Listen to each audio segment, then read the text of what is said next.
So welcome to the new news today. Today we have news. Just what widower reveals how brave campaigner never got over infamous Ealing Vicarage rape. Despite having so many rape victims before tragically passing away after suffering a stroke at the age of 51, Gavin Drake said his late wife always stayed with her to the end. Grinning wildly with mischievous glint in her eye, Saward giggled as she posed for the camera in a festive coat. She was about to surprise an unhappy friend by bringing Christmas to her doorstep. Sadly, it was one of the last pictures taken of Jill. Just a few weeks later, the mom of three died after suffering a stroke. Age 51. For the first time since the rape champion's death, her widower Gavin Drake has spoken about how his wife had so many sexual victims, but never got over the infamous Ealing Vicarage. As he prepares to celebrate his wife with a special memory today, Gavin, 47, said, "It was always there.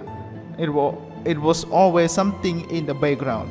She lived a full life, a life full of joy, healthy life, but it was always there. She never fully got over it. I don't think many people do." In 1986, three men hired on trucks broke into her Vicarage in Ealing, West London. They beat Canon, mischievous, Saward, and they would kill just then boyfriend with giggled butts. Two of the brutes, Martin Muscall and Christopher Burry, dragged their then 21 upstairs and then raped her at knife point. Miss Cole was sentenced to 5 years jail for rape and 5 of burglary. Bernard got 3 years of rape and 5 of burglary and assault. Chin remained 35 of them and fled to America for 3 weeks. Then her most various drug addict Chico got out in 1992.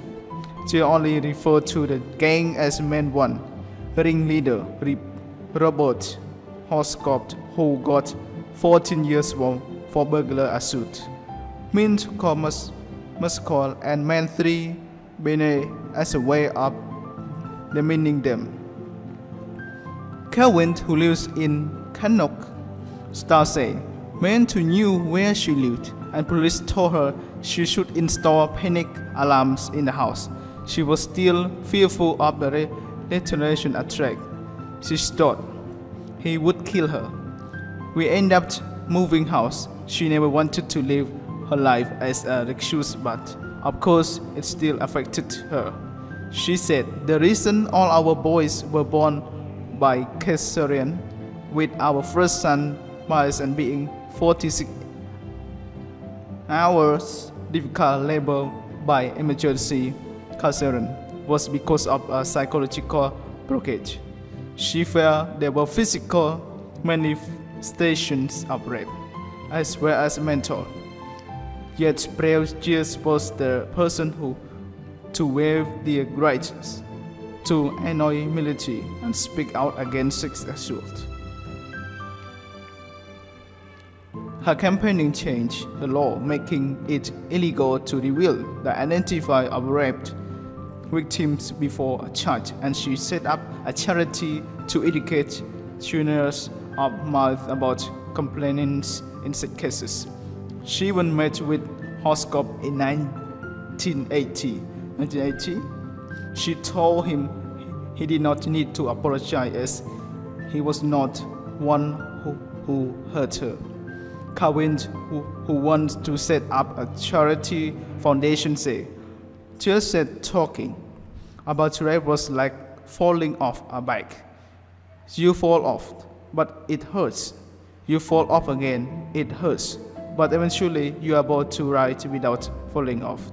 She was always billed as the Ealing Vicarage rape victim. She was about to survive of a trick, but cannot survive something unless you are the first victim.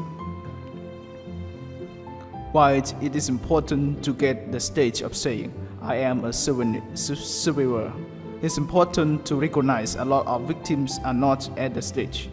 He adds, so much change has been brought about by jail's work, but the way victims are treated is still appalling. There is still so much underfunding from government for sex assault services. Jill and Gavin met in 1992 at the Great Bed Christian Festival in North Worcestershire. Gavin said, as soon as I saw her, I am going to marry you. Her eyes so warm and open, she had this mature smile. On their 24th wedding anniversary in June, Gavin had a barbecue with friends to celebrate Jill's life.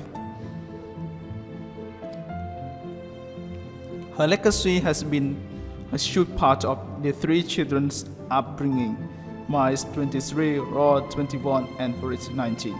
Gavin said, I took them all out individually when they each turned 11 to explain why Mom was the TV and radio and in newspapers. Today, Mom's after Jill's death on July 5, her life will be commemorated at the service which she will send in Avon, Coast, North Wales. Gavin will scatter her ashes in the sea of and each presbyter she had taken part in annual Christian beach vision for decades starting in her latest teens. Gavin, a writer for Christian publications, said, the people of Nile took Jill to their heart after a trek. She visited several times a year and was always made welcome by locals. It was in the town that Jill felt that she could be still. She loved people of Nevin, and they loved her back. By bringing joy to others is the family enduring memory of Jill. Recalling the snap he took of her in a suit, Gavin said, her friend was struggling because she previously had bad experiences at Christmas. She got together, hammer, some gift, and mini Christmas tree with lights, and told her friends she had sent her present in the post and she would have to be at a certain time. I drove her to her friend's house about 50 miles away, and she turned up at her friend's doorstep in the air costume to deliver her friend's Christmas. She would always try to bring joy to people. That's what we remember.